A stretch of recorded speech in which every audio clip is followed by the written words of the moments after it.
A reading from the book of Job. These three men ceased to answer Job, because he was righteous in his own eyes.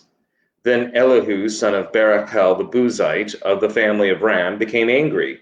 He was angry at Job because he justified himself rather than God. He was angry also at Job's three friends, because they had found no answer, though they had declared Job to be in the wrong.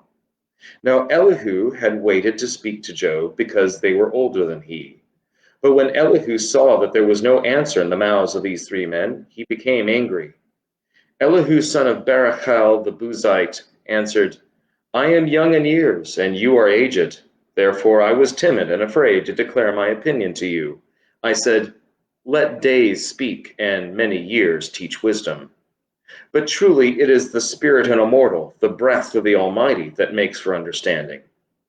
It is not the old that are wise, nor the aged that understand what is right. Therefore I say, listen to me. Let me also declare my opinion. My heart is indeed like wine that has no vent. Like new wineskins, it is ready to burst. I must speak so that I may find relief. I must open my lips and answer. I will not show partiality to any person or use flattery toward anyone, for I do not know how to flatter, or my Maker would soon put an end to me. But now hear my speech, O Job, and listen to all my words. They are also chastened with pain upon their beds, and with continual strife in their bones, so that their lives loathe bread, and their appetites dainty food. Their flesh is so wasted away that it cannot be seen, and their bones, once invisible, now stick out. Their souls draw near the pit, and their lives to those who bring death. Then, if there should be for one of them an angel, a mediator, one of 1,000 who declares a person upright, and he is gracious to that person, and says, Deliver him from going down into the pit. I have found a ransom. Let his flesh become fresh with youth. Let him return to the days of his youthful vigor. Then he prays to God, and is accepted by him, and he comes into his presence with joy, and God repays him for his righteousness. That person sings to others and says, I sinned and perverted what was right, and it was not paid back to me. He has redeemed my soul from going down to the pit, and my life shall see the light. The word of the Lord. Thanks be to God. So in this passage from Job, as we kind of move towards the conclusion of the book, we have essentially what's happened is that the three friends of Job, who kind of represent classical theologies of good and evil, and justice and God's role in punishing the wicked and rewarding the righteous, that all three of the friends have had their chance to have a go, and Job has basically shown them all to be wanting in their understanding of the plight of his suffering. And so the young man, Elihu, basically says, you guys have had your chance. The classical theology where God punishes the wicked and rewards the righteous in this life.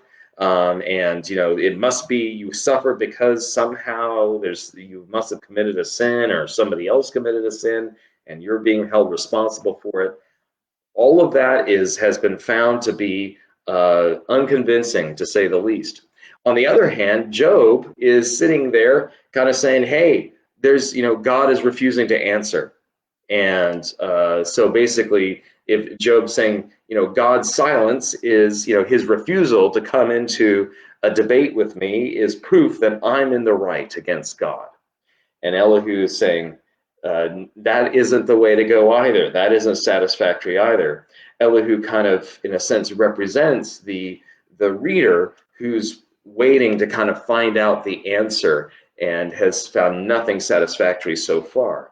Ultimately, what Elihu suggests is, number one, that kind of the study of the traditional answers that Israel had given won't provide guidance for the future, that only the Spirit of the Lord will provide the insight and the wisdom with which Israel can make sense of her common life under suffering. And in a sense that what Israel is waiting for is an angel, is a someone who could go before God and, in a sense, pray for them in order to bring them new life. He says, maybe there could be an angel or a mediator, one of 1,000, basically, kind of a one of a million kind of a person that would be able to declare someone righteous in God's sight and be gracious to the sufferer and deliver them from going down to the pit.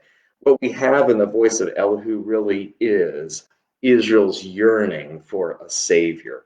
And since the yearning of the human person, when suffering does not make sense, when the moral order seems completely inverted, and in a sense, when the answers we've had before don't seem to be convincing anymore, ultimately, what we need is someone to raise us up from our despair and deliver us from death. And the good news of God and Jesus is that that person, that mediator, that angel of God, the messenger of God's new life and salvation, has come to us in the person of Jesus. That the yearning of Israel, articulated by Elihu, which is really the yearning of all human persons for a life beyond the death that we can see, for a justice that transcends what human beings themselves are able to accomplish, for the healing of woundedness and suffering, that God has given that to us in Jesus and in the hope of the resurrection. And that when we start to live into that hope, we can move out of Job's despair, out of his fundamental separation from God, and begin to live our lives in an entirely new way, in which we know that when we suffer, God suffers with us in Jesus and can raise us up from the pit. That so we don't have to be afraid anymore. And also, we don't have to stand over and against those who suffer to try to explain it. Instead, we are called to come into solidarity with those who suffer, knowing that we too are in a sense, the same human boat, and that Jesus comes to bring that boat safely to shore with all inside.